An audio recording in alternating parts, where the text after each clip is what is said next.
Bismillahirrahmanirrahim. Alhamdulillahilladzi hadana lil Islam wa akramana bil iman wa faddalana bil Qur'an.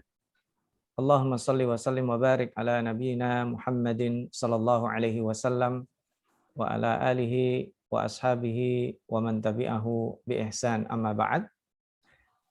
Bapak dan Ibu para hujjaj, para haji yang subhanallah dikaitkan oleh Allah Subhanahu wa taala, ditautkan hatinya bisa meneruskan dan menjaga kebiasaan baik ya.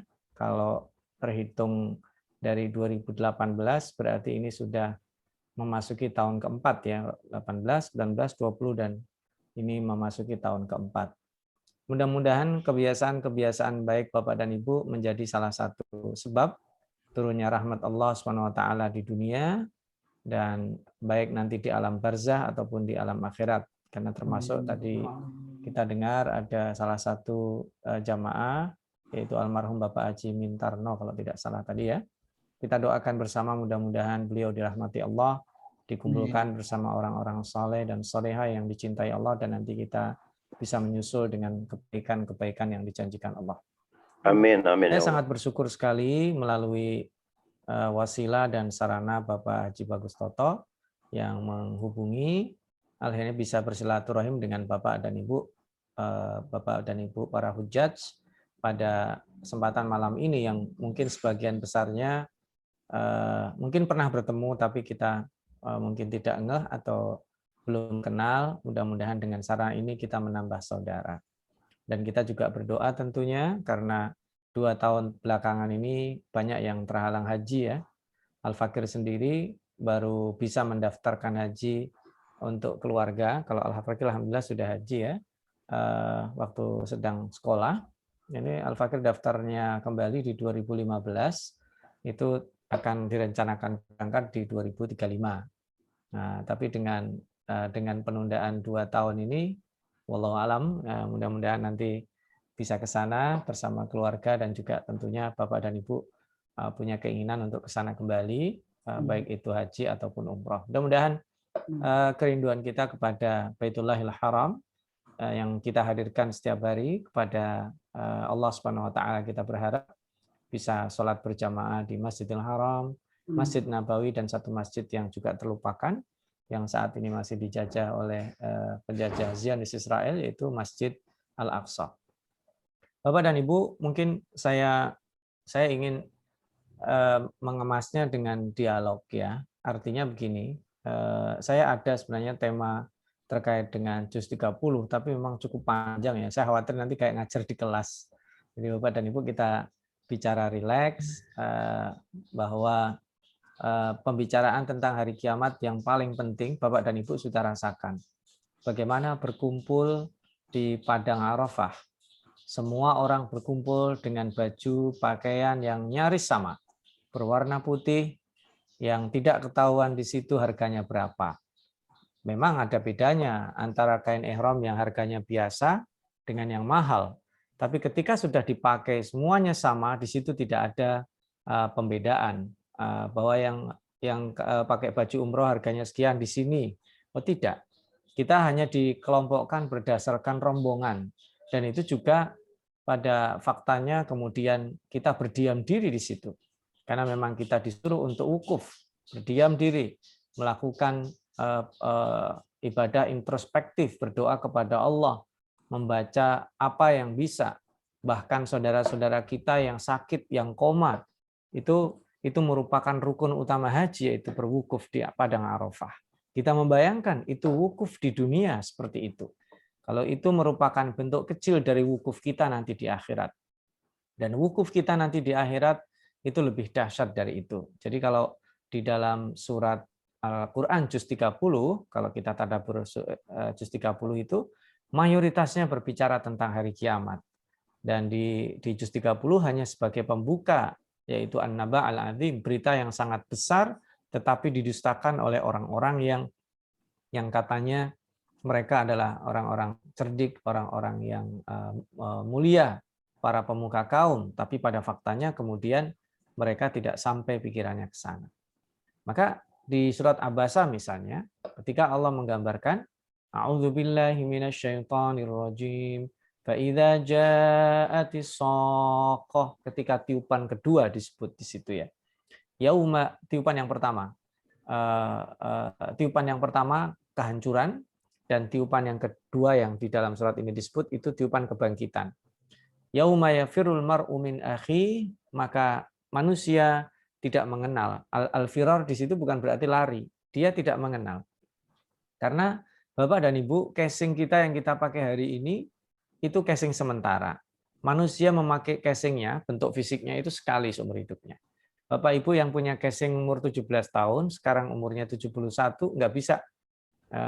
Sekalipun dia melakukan operasi plastik, tetap tidak bisa. Dan itu diharamkan. Jadi sama, nanti ketika manusia ke akhirat, casing di dunianya juga sudah hilang. Karena manusia nanti dibangkitkan dalam hadis Muslim, Abu Hurairah menjelaskan sabda Nabi Muhammad SAW bahwa orang itu nanti dibangkitkan ala hayati Adam. Jadi kita akan dibangkitkan dalam bentuk Nabi Adam. Jadi dalam bentuk struktur fisik Nabi Adam. Semuanya tingginya sama. Usianya sama. Jadi berdekatan. Jadi kalau Bapak punya anak, punya cucu, punya kakek, pada saat dibangkitkan nggak akan mengenal. Ya, selain tidak akan mengenal karena memang terlalu memikirkan diri sendiri.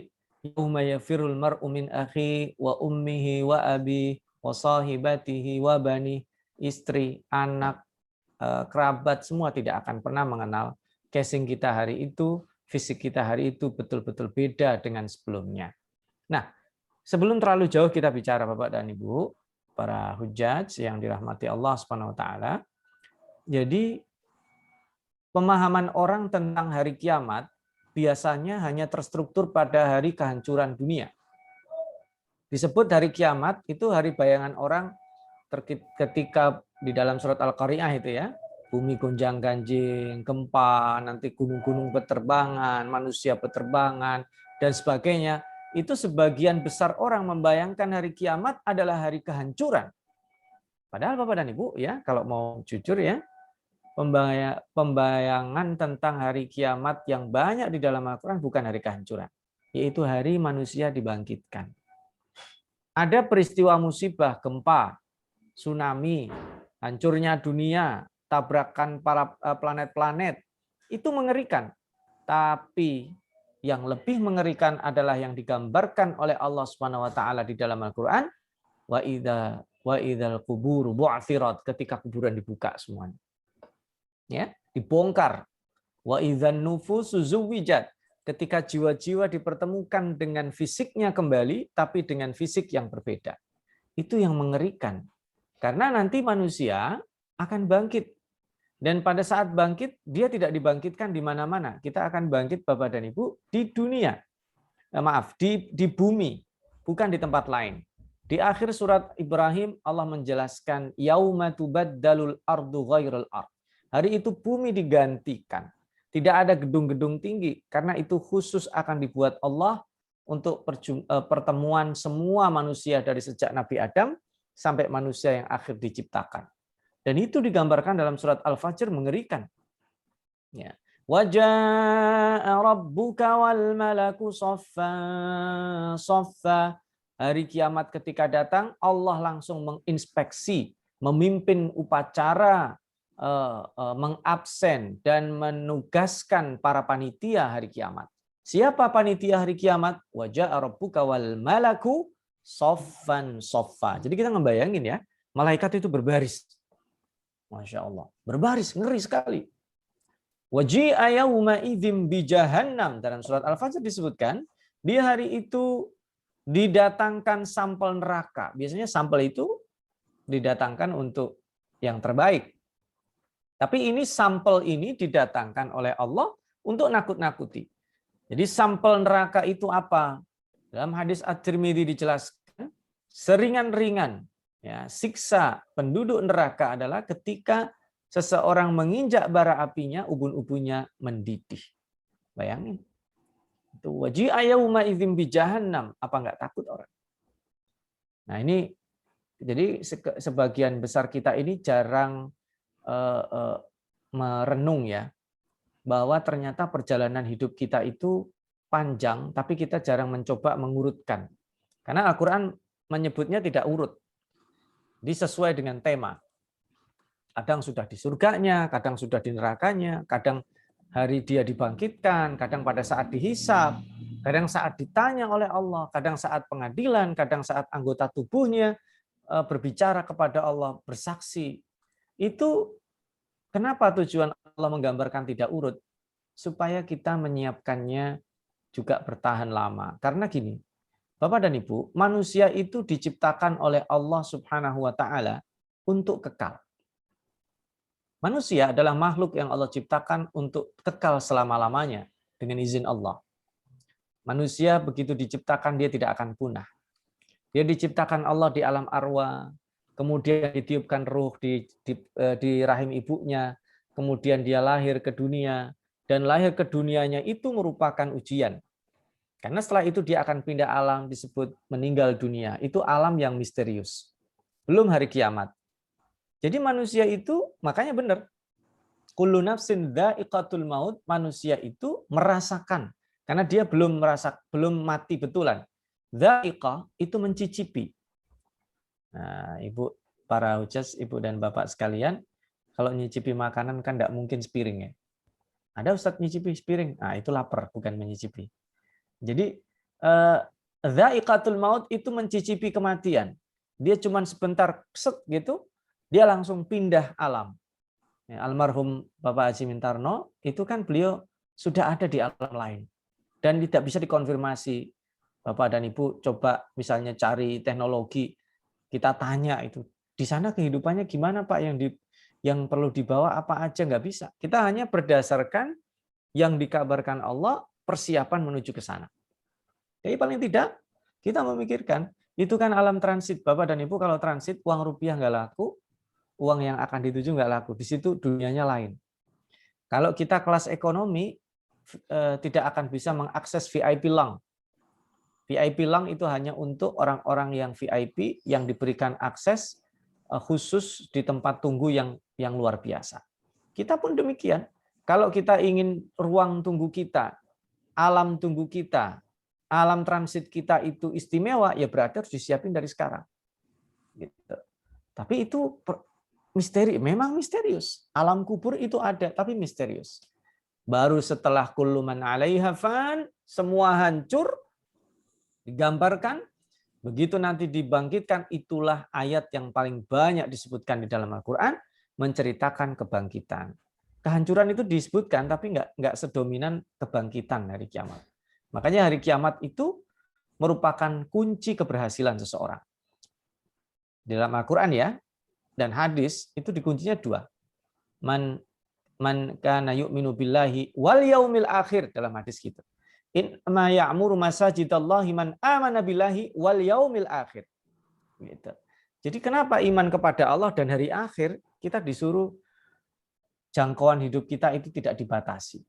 Hari ini kalau ada orang bisa kira-kira 5 tahun lagi apa yang terjadi, dia siapkan 10 tahun lagi, 20 tahun, itu sudah orang hebat. Dianggap orang cerdas. Tapi kata Rasulullah, bukan, belum. Orang cerdas itu kata Rasulullah, al-kayyisu man dana nafsahu wa amila lima ba'dal maut, yaitu orang yang menyiapkan dirinya siap untuk perjalanan dan kehidupan setelah dia mati. Jadi nggak dibatasi usia.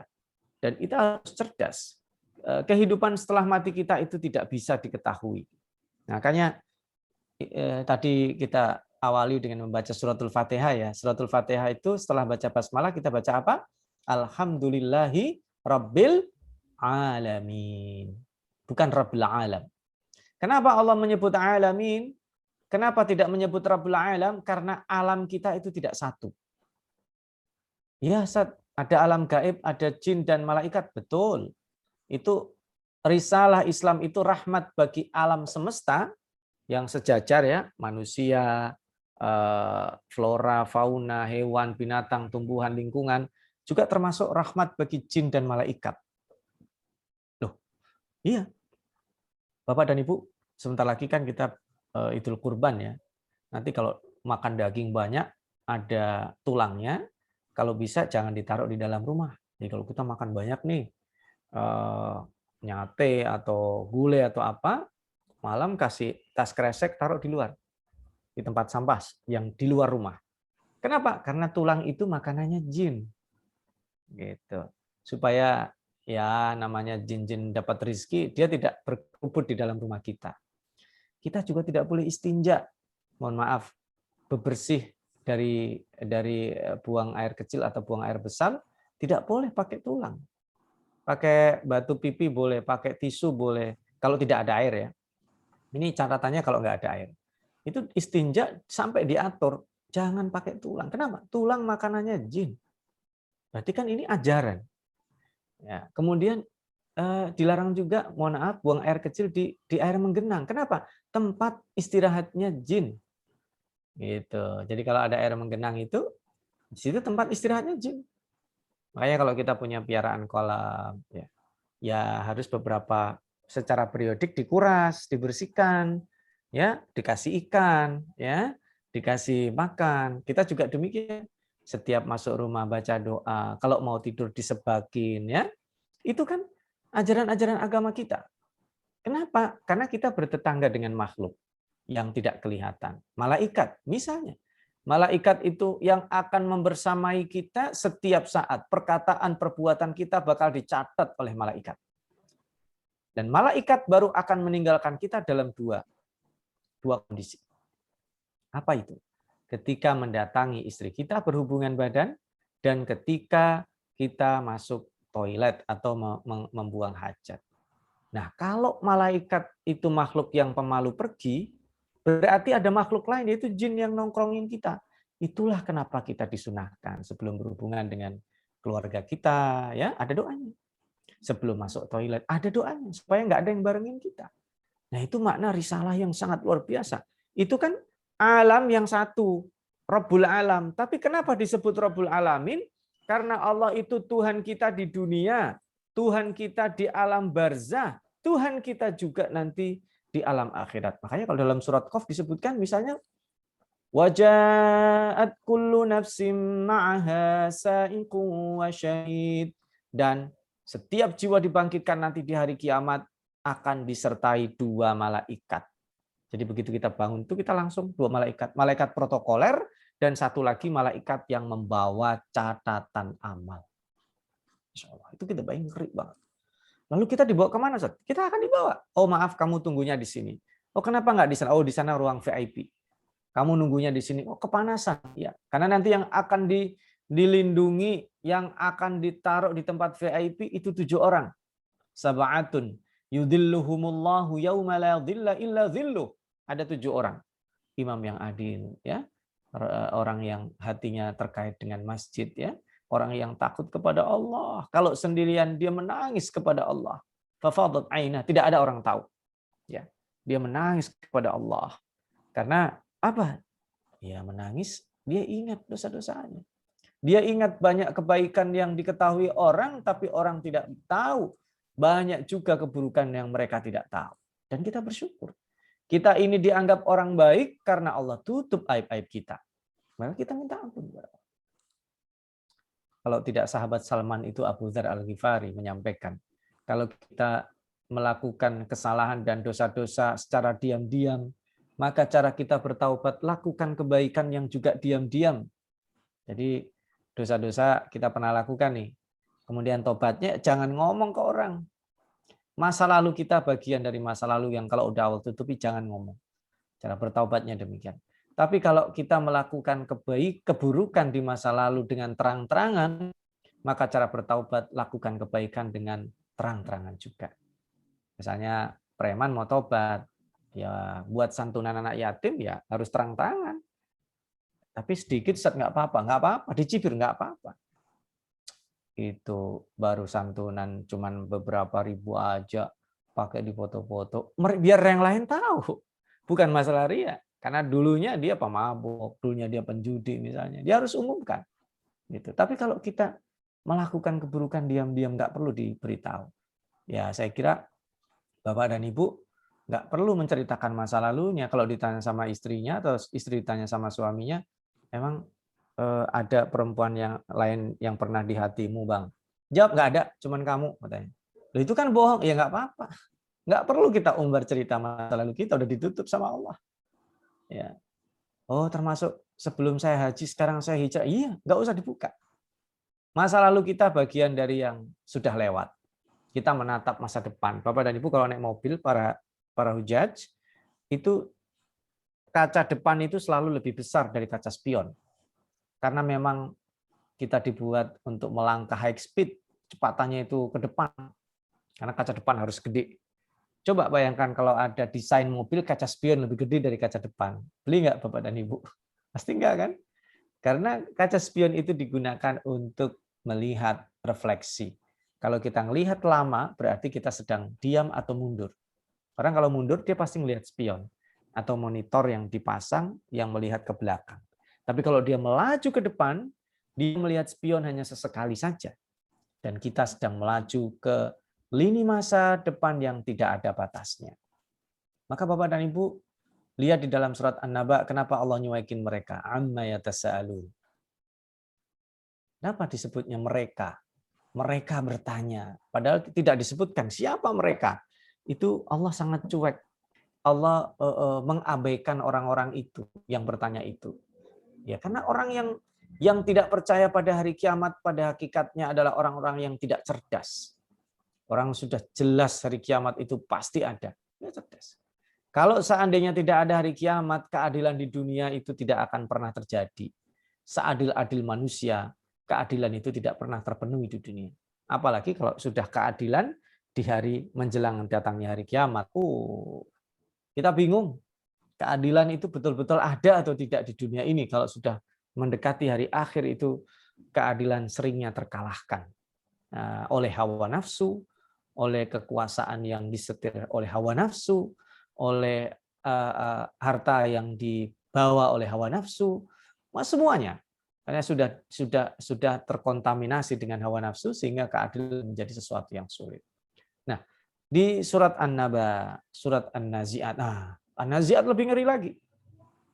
Allah bersumpah, "Wan-nazi'ati gharqa, wan-nasyitati nashta." Itu ada dua malaikat yang dikirim, dua jenisnya. Kita tidak tahu siapa malaikat yang berhadapan dengan kita.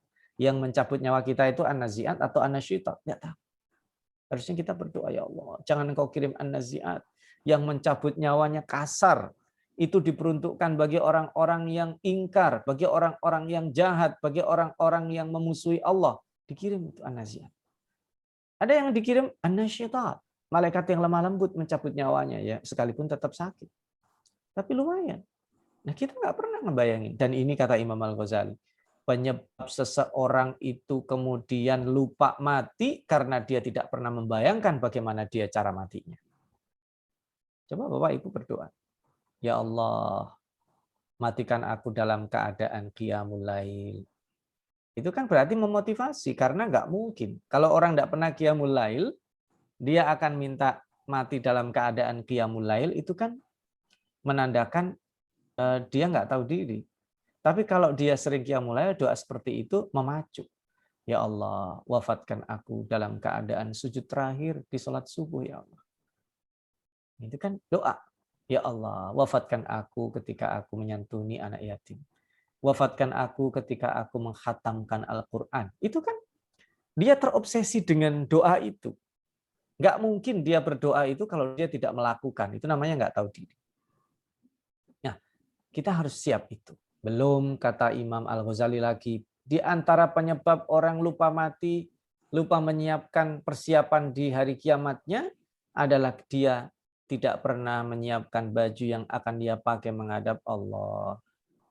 Ini baju yang saya pakai, juga Bapak dan Ibu bisa membelinya setahun sekali, setahun bisa lebih dari sekali, baju-baju mahal.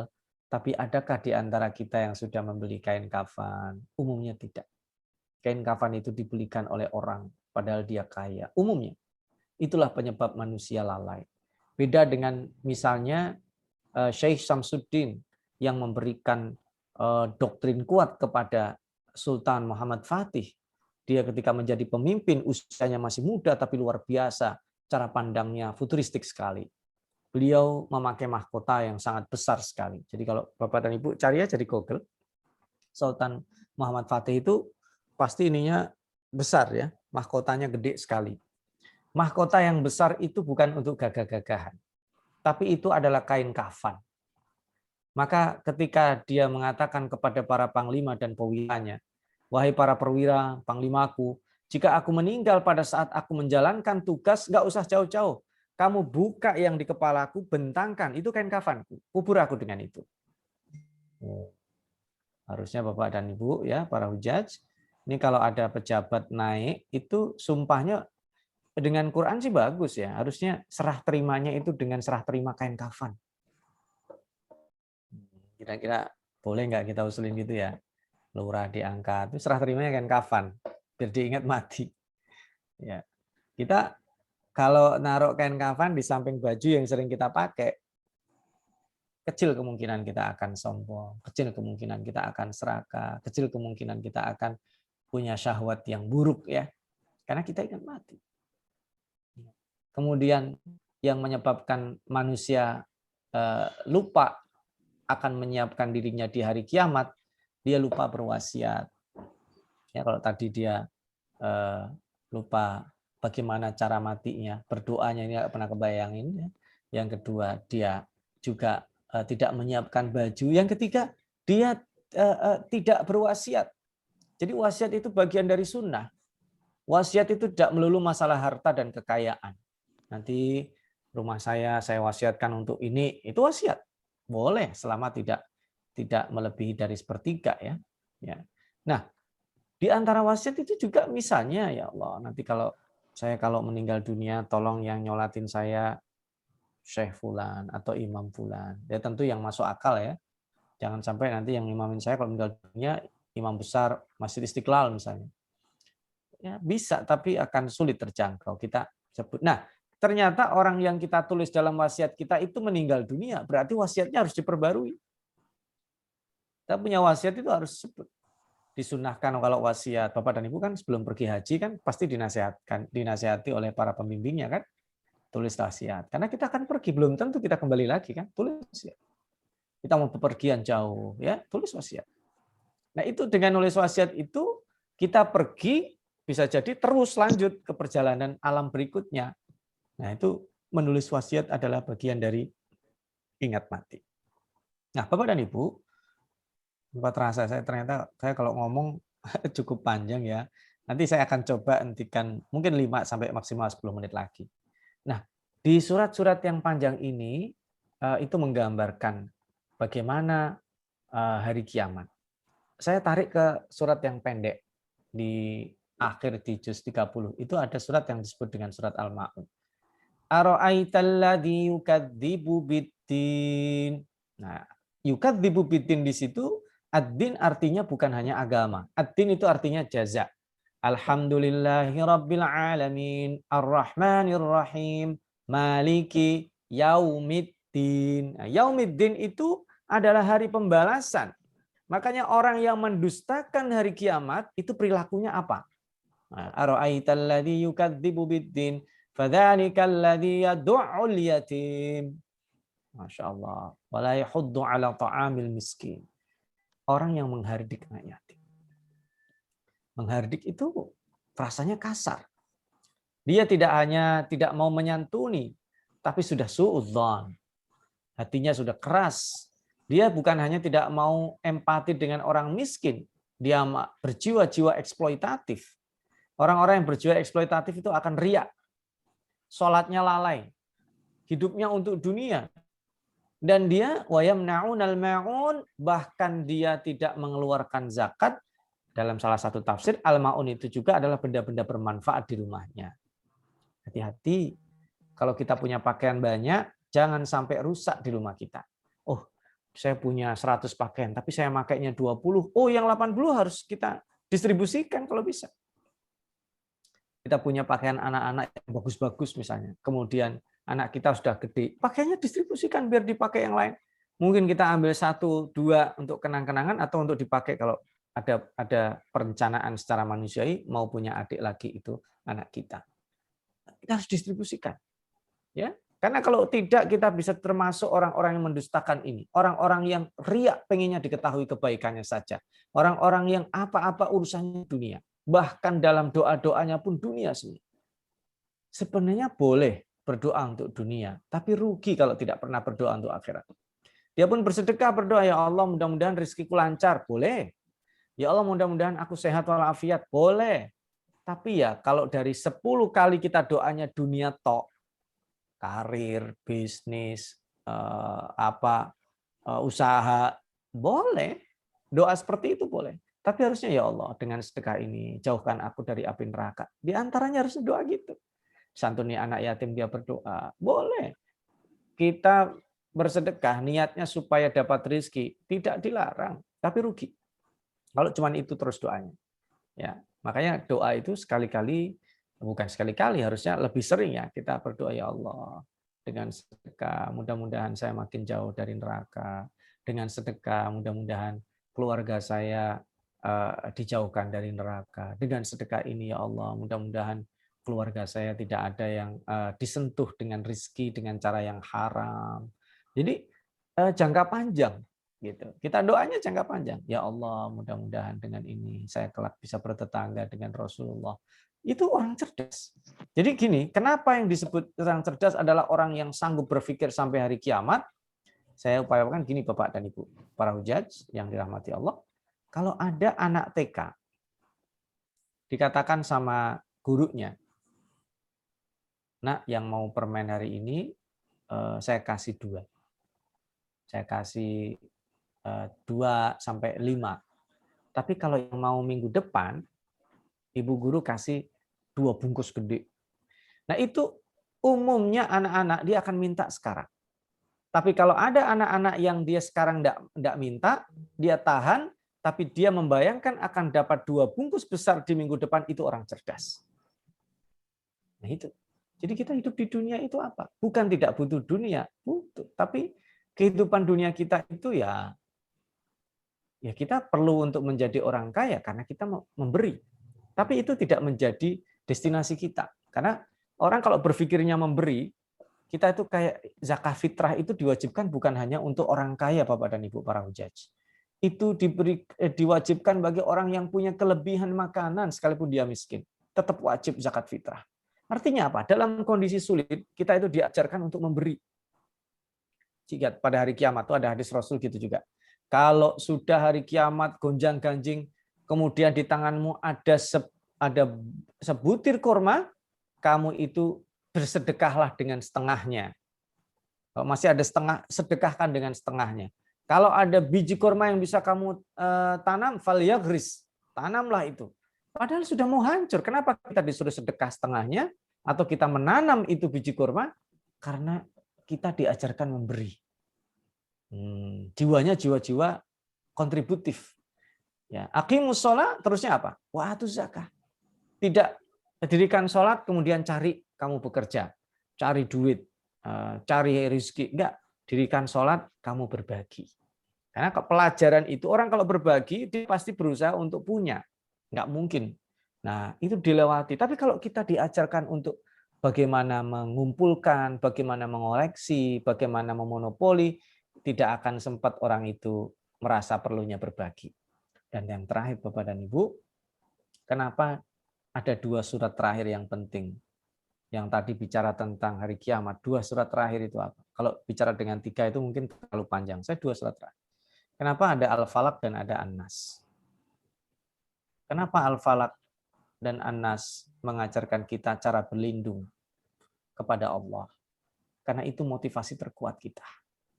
Kita kalau sudah kehilangan Allah, kehilangan segala-galanya. Itu diturunkan pada saat Nabi Muhammad disihir. Ya, disihir oleh orang Yahudi dengan buhul-buhul yang ditaruh di sumur dekat rumah Nabi. Disihir beliau. Ada yang mengatakan 2 hari, ada yang mengatakan 3 hari sakit beliau. Dan ketika dibaca itu buhul-buhulnya lepas satu-satu dan beliau sembuh. Nah, maknanya apa? Jadi kita itu akan berhadapan dengan dunia gelap. Dunia gelap di dunia itu adalah orang-orang yang tidak suka kita. Orang-orang yang tidak suka kita itu disebut setan. Setan itu digambarkan di dalam surat Al-An'am, Ya bani Adam la yaftinannakumus syaitanu kama akhraja abawaikum minal jannati yanzi'u anhuma libasahuma liyuriyahuma sawatihima innahu yarakum huwa wa qabiluhu min haitsu la tarawnahum.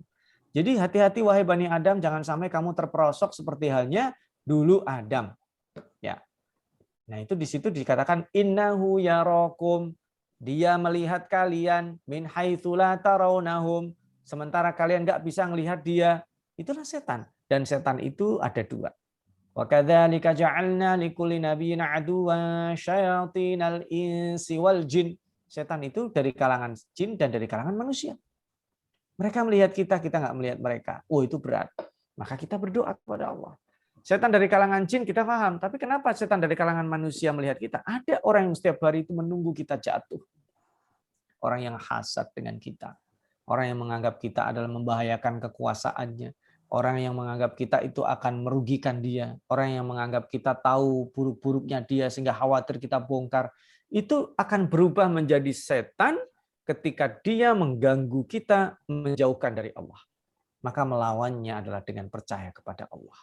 Maka ini dua surat yang sangat berkaitan. Nah, ada Bapak dan Ibu sekalian, kenapa disebut An-Nas? Karena kita manusia berkelompok. Dan manusia itu berkelompok dalam surat Al-Asr dikatakan apa? Innal insana lafi khusr. Manusia itu, setiap manusia berpotensi sangat. Itu inna takkid, la takkid. Akan rugi. Kecualinya coba dilihat. Illalladzina amanu wa amilus solihat wa tawassaw bil haqqi wa tawassaw bis sabr. Plural. Kenapa Allah tidak mengatakan innal insana lafi khusrin illalladzi amana wa amila soliha? Tapi kok illalladzina? Kenapa kok banyak? Karena berbuat baik kalau sendirian sulit. Makanya dikatakan berbuat baik itu akan mudah kalau bersama-sama. Dan watawasau bil haqqi watawasau bis sabr. Nah, terakhir Bapak dan Ibu para hujat, menggenapi 2 menit lagi di jam 9. Hari kiamat itu kalau kita tidak paham, kita tidak akan menyiapkan. Maka kita harus mentajdid, memperbarui kefahaman kita tentang hari kiamat. Saya ajak Bapak dan Ibu membayangin, nggak usah hari kiamat dah. Kalau kita menyusul almarhum Bapak Haji Imin Tarno, kira-kira di hari pertama kita apa yang kita alami? Kalau hari kiamat masih 100 tahun lagi, apa yang terjadi di ruang tunggu itu? Alam arwah itu sudah lewat, sekarang akan masuk mirip alam arwah, tapi ini disebut alam barzah, alam penantian. Ruh kita itu punya Allah, dikembalikan, dan kita tidak tahu dikemanakan itu. Jasad kita akan dihancurkan, sebagiannya ada yang tidak, tapi nanti akan hancur semuanya. Nah, ini kita ngebayangin nanti pada saat hari kiamat kita bangun ketika 2 malaikat tadi surat Qaf menjelaskan, kita kira-kira tunggunya di mana ruang tunggu. Kalau sudah begitu tunggu, kita dihisap. Dihisap itu ditanya. Manusia yang ditanya itu kayak masuk supermarket. Yang ditanya itu yang dia ambil. Di situ ada susu, ada coklat, ada beras, ada minyak wangi, ya, ada minuman segar, ada snack, makanan. Enggak ditanya kita, yang ditanya yang kita ambil. Kita bawa di keranjang, itu yang dihisap oleh kasir. Kita juga demikian. Kehidupan dunia banyak yang akan dihisap yang kita lakukan oleh Allah Subhanahu wa taala. Habis dihisap, kita menuju perjalanan, digambarkan dalam surat Az-Zumar. Wasiqal ladzina kafaru ila jahannama zumara. Itu digiring kita bersama-sama. Enggak ada orang masuk neraka sendiri-sendiri, digiring bersama-sama. Sama dengan wasiqal ladzina taqaw rabbahum ilal jannati zumara. Kita juga akan berkelompok masuk surga. Berkelompok. Oh, ini kloternya rombongan, ini namanya apa ya? Tadi saya nggak mendengar ya. Para jamaah haji rombongan A misalnya. Silakan bareng, itu kan enak, asik. Wasiqal ladzina taqaw rabbahum ilal jannati zumara. Nanti begitu dekat di depan pintu surga, itu penyambutannya beda-beda.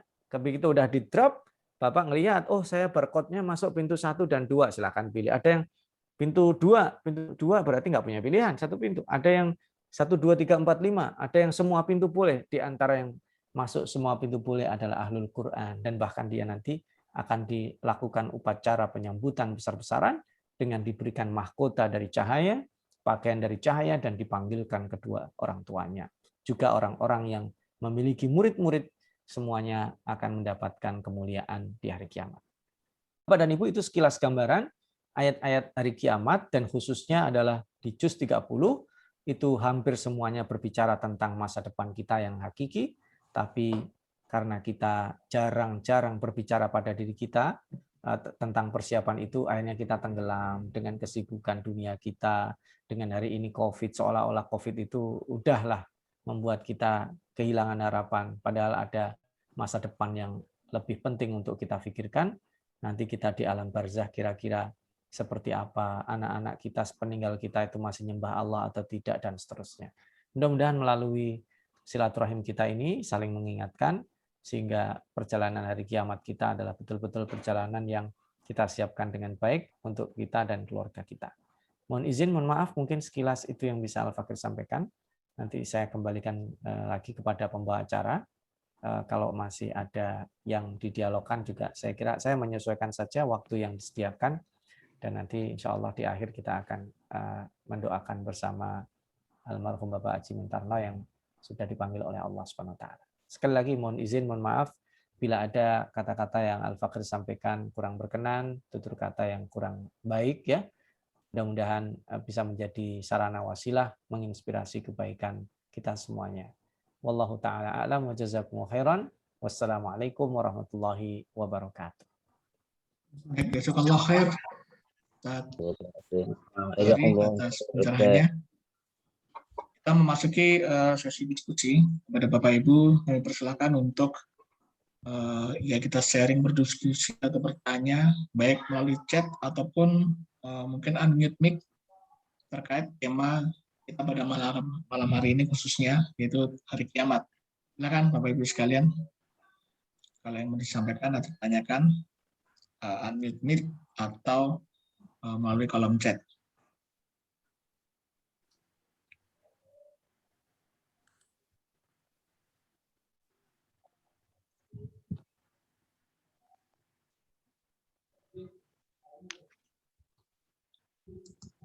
Di chat Ustadz ada yang bertanya nih dari Pak Haji Riyadi, bagaimana tentang kemunculan Dajjal, Ya'juj Ma'juj, dan Imam Mahdi? Ya. Baik, terima kasih Pak Muhammad Riyadi ya. Baik. Jadi itu merupakan tanda-tanda kiamat kubro. Jadi kalau dari sisi urutannya memang Allah tidak memberitahu kita mana yang duluan ya. Tapi kita bisa mengira-ngira bahwa antara Imam Mahdi, Ya'juj wa Ma'juj, nanti ada Dajjal, itu kira-kira akan duluan yang muncul itu Imam Mahdi. Nah, jadi nanti juga kalau Dajjal itu seseorang yang merusak akidah. Sementara Ya'juj wa Ma'juj itu merusak apa saja. Akidah itu tidak diperhatikan. Dan itu dua-duanya akan dikalahkan oleh Nabi Isa alaihissalam. Jadi itu nanti Nabi Isa klimaknya. Jadi Imam Mahdi, kemudian ada yang mengatakan Ya'juj wa Ma'juj dulu, ada yang mengatakan Dajjal dulu. Nah, itu tidak terlalu penting. Ya'juj wa Ma'juj ada di dua surat, disebut surat Al-Kahfi ya. Di antaranya yang paling terkenal ketika membicarakan tentang Dzulqarnain.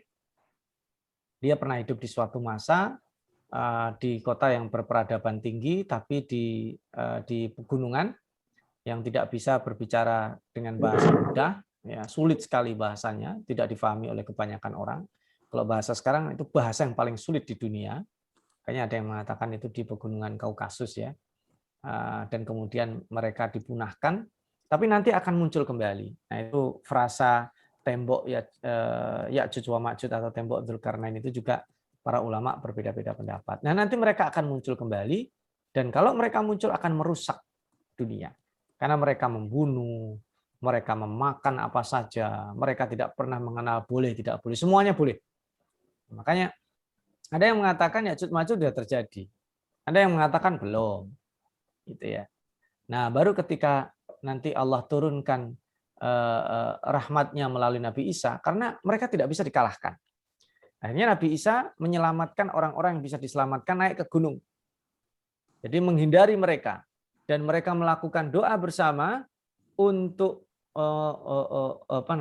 membinasakan Ya'juj wa Ma'juj. Maka Allah kirimkan seperti burung ababil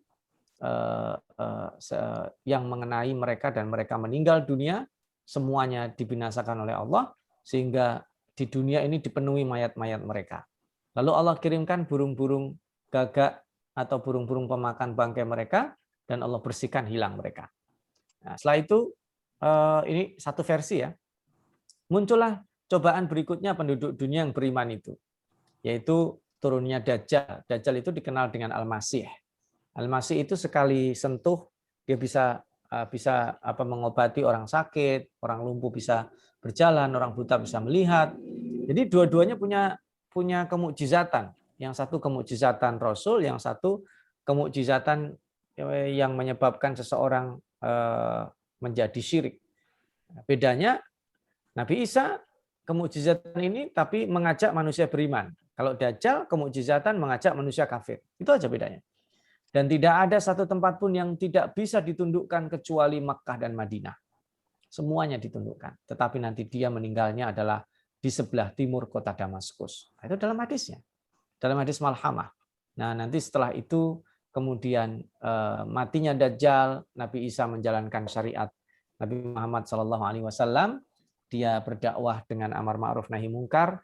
Orang-orang yang bisa diajak baik, yang menentang diperangi, dia patahkan berhala-berhala dan salib-salib. Lalu di dunia ini dipenuhi orang baik.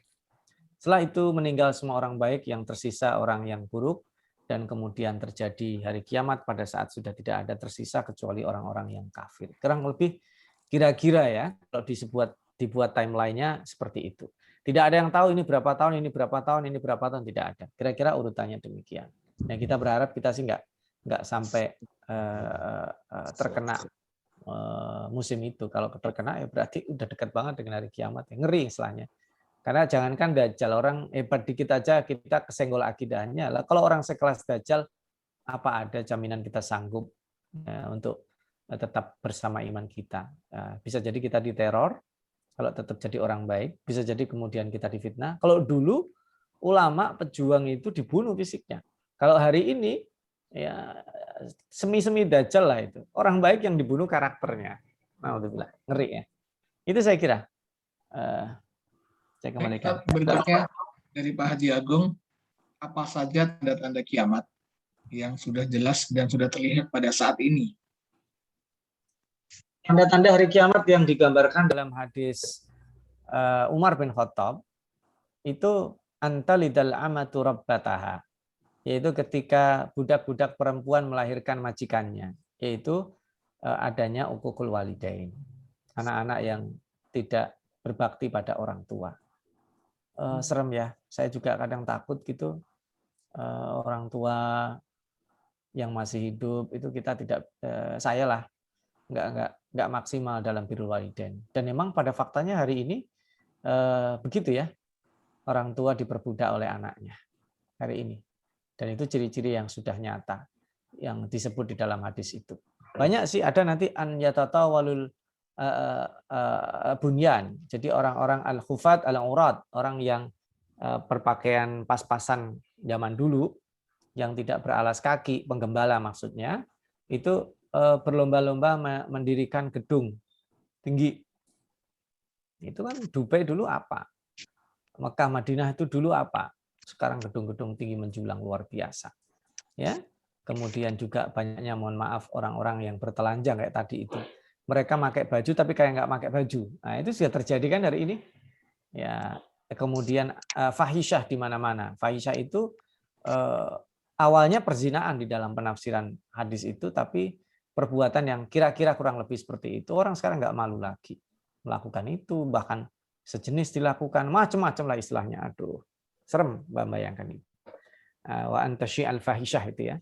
Kemudian juga sulit membedakan mana dan yang benar, mana yang salah ya. Itu bagian dari, ada kalau dikumpulkan hadis-hadis itu lebih dari 200 Bapak tanda-tanda hari kiamat itu. Ada yang sudah terjadi, ada yang belum. Ada yang disebut alamatus sughra, ada yang disebut al-alamat al-kubra. Ada tanda-tanda kecil dan ada tanda-tanda besar. Nah, ini saya sambung mungkin sekalian ya. Itu di pertanyaan berikutnya itu, apakah pandemi merupakan salah tanda hari kiamat? Kalau pandeminya sih, karena ada yang mengatakan taun, ada yang mengatakan bukan ya. Jadi taun itu satu wabah yang menggejala di sebuah negeri dan kemudian bisa menghabisi negeri itu disebut dengan taun.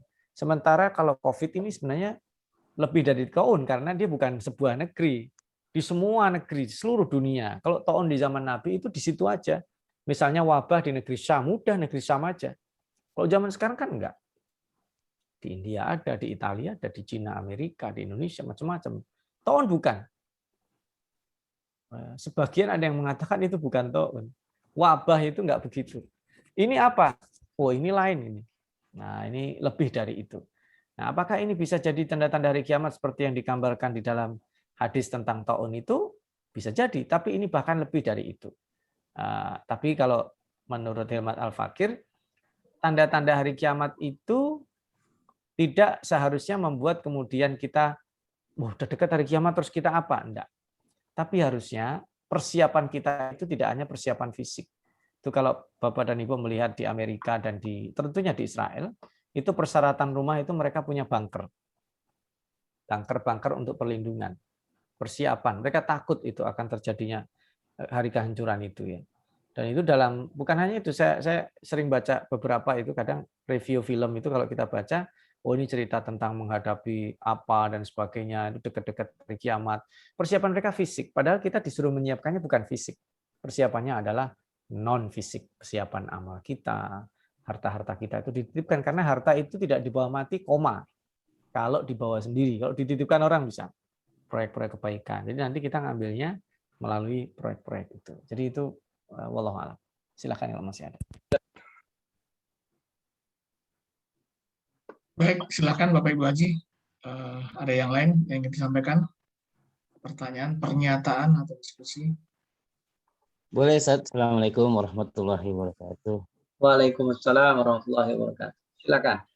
Di surat Abasa yang tadi Ustaz sampaikan, wa idza ja'atis sakhah yauma yafirrul mar'u min akhi wa ummihi wa abihi. Itu kan semua lari ya, Ustaz ya, untuk apa? Musibah gitu ya. Itu bagaimana dengan orang-orang yang beramal soleh? Bukankah anak yang soleh itu membantu gitu ya, ibunya gitu, yang disabdakan Rasul. Pada saat itu istri lari dari anaknya, meninggalkan saudaranya gitu. Sedang kita bantu membantu gitu dunia. Itu seperti apa saat tafsirannya? Jazakallahu khair. Ya, baik Pak Haji Bang Stoto. Jadi Yauma yafirru itu enggak mengenal dia. Karena nanti pada saat manusia dibangkitkan itu tidak mengenal. Itu anak saya atau bukan, itu istri saya atau bukan, enggak ada. Nah, orang mikirin dirinya sendiri. Al-firar di situ bukan menghindar, tapi tidak kenal. Ya. Jangankan begitu, Allah sudah mengisahkan kisah Ashabul Kahfi. Ashabul Kahfi itu adalah orang yang ditidurkan Allah 300 tahun plus 9. 300 tahun. Artinya pada saat dia bangkit, itu dia sudah punya cucu generasi ke-13. Coba bayangkan Bapak udah jadi kakek-kakek, tapi fisiknya masih seusia dengan cucu ke-13-nya. Nah, ngebayangin nggak ketemunya gimana? Itu nanti akan terjadi di hari kiamat. Itu makanya Ashabul Kahfi itu diturunkan Allah pada saat orang ragu tentang hari kiamat. Dikasih contoh. Oh, ini ternyata ada orang hidup di zaman 300 tahun yang lalu.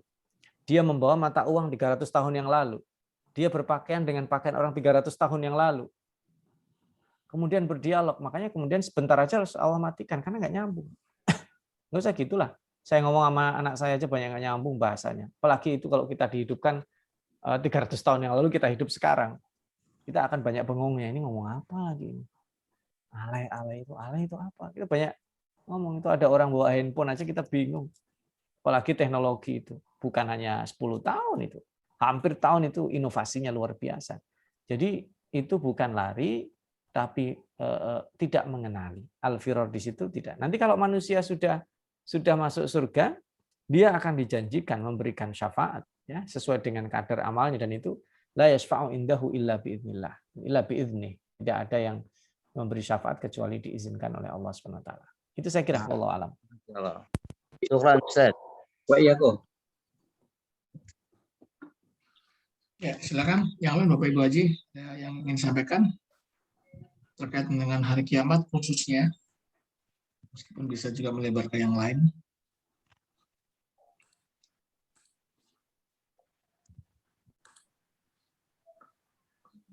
Assalamualaikum.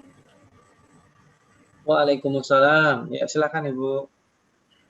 Pak Ustadz, pada hari kiamat nanti itu kan semua makhluk meninggal ya, mati. Apakah malaikat sebagai makhluk Allah itu juga diwafatkan pada hari kiamat nanti itu, Ustadz? Ya. Terima kasih. Jazakallah khairan katsira. Terima kasih kembali Ibu. Jadi semuanya tidak ada yang tersisa, termasuk malaikat dan termasuk malaikat maut. Jadi malaikat maut pun bisa mati. Jadi yang mencabuti nyawa kita pun akan mati nanti. Dengan apa matinya? Dengan ditiupnya sangkakala pertama. Sangkakala pertama itu sangkakala yang akan menghancurkan dunia dan seisinya, kecuali sang peniup. Jadi malaikat Israfil. Malaikat Israfil itu tugasnya cuma meniup itu saja, sangkakala. Ya, kalau ada orang guyonin itu berarti malaikat Israfil itu sekarang kerjanya apa? Ya tetap dia menunaikan perintah Allah yang perintahkan apa gitu. Jadi dia sangkakala, ditiup, rusak semua. Dan Israfil itulah adalah makhluk terakhir yang diwafatkan Allah dan makhluk pertama yang dihidupkan Allah untuk meniupkan sangkakala kedua.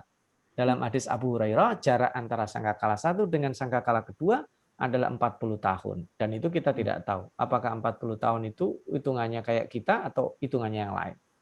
Gitu Ibu ya. Jadi semuanya wafat, tidak ada yang tersisa. Kullu man 'alaiha fan wa yabqa wajhu rabbika dzil jalali wal ikram. Jadi tidak ada yang ada itu kecuali Allah. Makanya kita itu kekal betul. Khalidina fiha, tetapi itu juga yang memberikan Allah. Jadi tetap sumber kekekalannya ya Allah Subhanahu wa taala. Kira-kira begitu Ibu. Wallahu a'lam. Ya. Ustaz Saiful Bahri, yang lain dari saya ingin menyampaikan silakan. Ya, akhir-akhir ini kita di media massa ya, salah satunya terkait dengan dunia luar, ya, yaitu alien kalau orang bilang. Negara Islam kan rahmatan lil alamin, dan di Al-Quran disebutkan terkait dengan bumi, ya berulang kali dengan bumi. Sementara maksudnya saya ingin mengatakan bahwa apa pandangan dari Quran dan Sunnah, mungkinkah terkait dengan makhluk yang tadi dikatakan oleh mungkin ilmuwan NASA seperti alien dan segala macam, planet-planet yang lain, terkait dengan hari kiamat ini? Informasi apa yang bisa disampaikan dari Quran dan Sunnah terkait hal itu?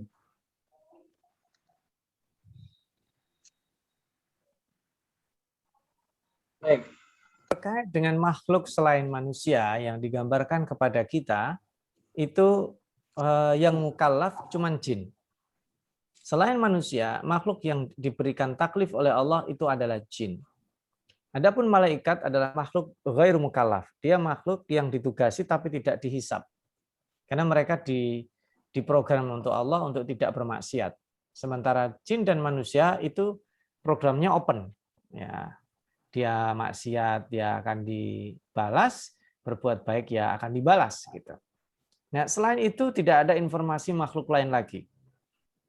Ya, kecuali tumbuh-tumbuhan, binatang, dan itu ghairu mukallaf. Mereka tidak mukallaf. Makanya ketika tidak ada penjelasan ya sebaiknya kita mencukupkan saja, karena ada hadis yang berbunyi la tas'alu an asya'a in tubdalakum tasukum. Jadi termasuk sesuatu yang tidak membahayakan kalau kita tidak tahu. Jadi bahasanya begitu. Kalau kita sampai nggak tahu, insya Allah nggak akan dianggap berdosa. Dan memang hingga hari ini pada faktanya belum ada bukti empirik. Sekalipun NASA itu dalam beberapa keterangannya dulu menyebut UFO itu unidentified flying object, sesuatu yang tidak bisa diidentifikasi, benda terbang yang tidak bisa diidentifikasi. Dalam beberapa keterangan yang sempat ada bocoran, itu singkatannya sudah bukan unidentified, tapi unexplained, sesuatu yang tidak bisa dijelaskan. Karena katanya konon sudah ada, wallahu a'lam. Ya, itu kan sama dengan kehidupan manusia sebelum Nabi Adam dan makhluk-makhluk lain kan. Itu semuanya ada ilmunya tetapi tidak bisa dipastikan semuanya. Ada yang bisa, ada yang tidak. Termasuk adanya manusia sebelum Nabi Adam. Ada atau enggak? Nah, kalau kita ingin beres gampang ya sebut aja nggak ada. Tapi kalau ada yang mengatakan ada kok manusia sebelum Nabi Adam, betul. Tapi manusia sebelum Nabi Adam kalaupun ada tidak berhubungan dengan Nabi Adam. Dan Nabi Adam itu manusia yang betul-betul baru. Gitu. Nah, itu pembahasan yang tersendiri tentang makhluk-makhluk lain selain yang disebut ya. Manusia, jin, malaikat, binatang, tumbuh-tumbuhan, makhluk hidup lainnya yang ada itu kira-kira ada atau tidak, sementara tidak ada keterangan detailnya. Itu kira-kira Bapak, wallahu a'lam. Baik, Bapak Ibu Haji, masih ada sisa waktu 3 menit, barangkali masih ada mungkin yang ingin disampaikan, kita diskusikan.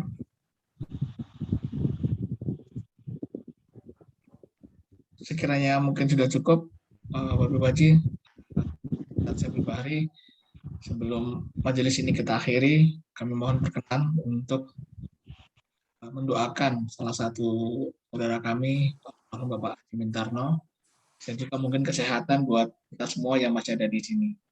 Amin. Amin.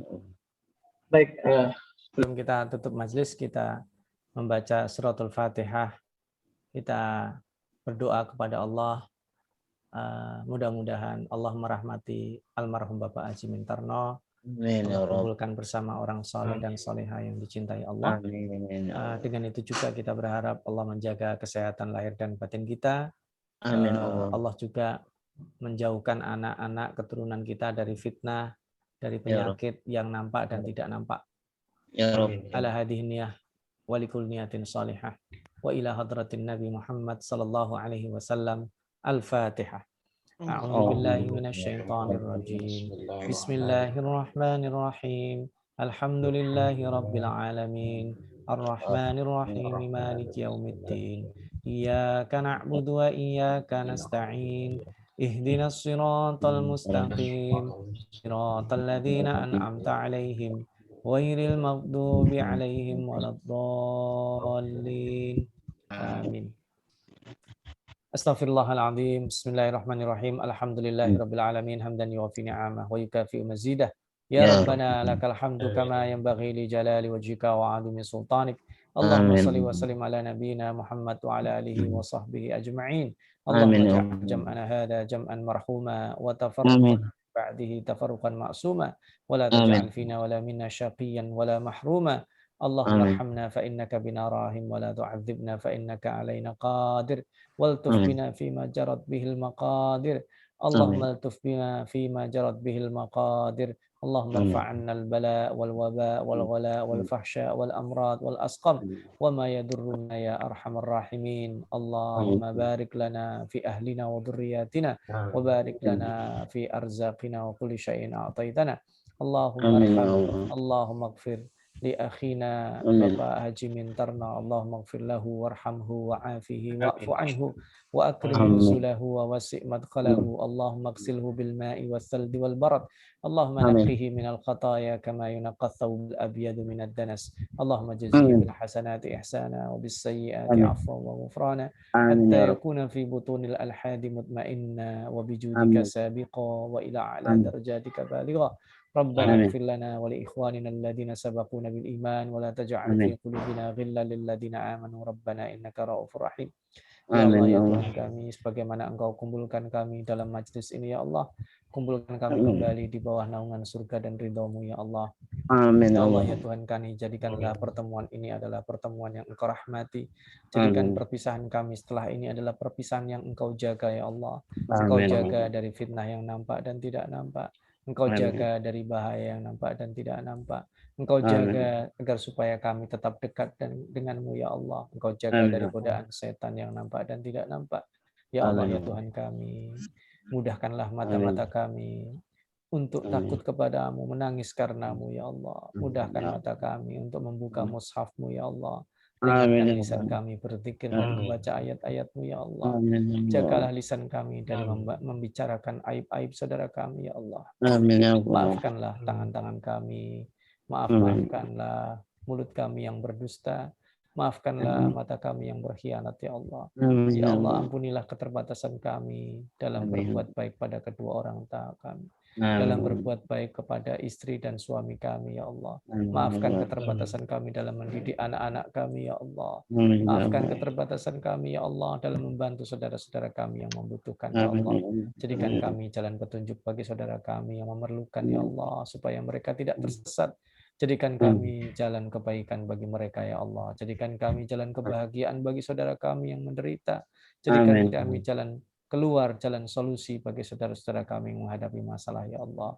Rabbana taqabbal minna innaka antas samiul alim wa tub alaina innaka antat tawwabur rahim. Rabbana atina fid dunya hasanah wa fil akhirati hasanatan wa qina adzabannar. Wa sallallahu ala sayyidina Muhammadin wa ala alihi wa sahbihi ajma'in. Walhamdulillahi rabbil alamin. Sekali lagi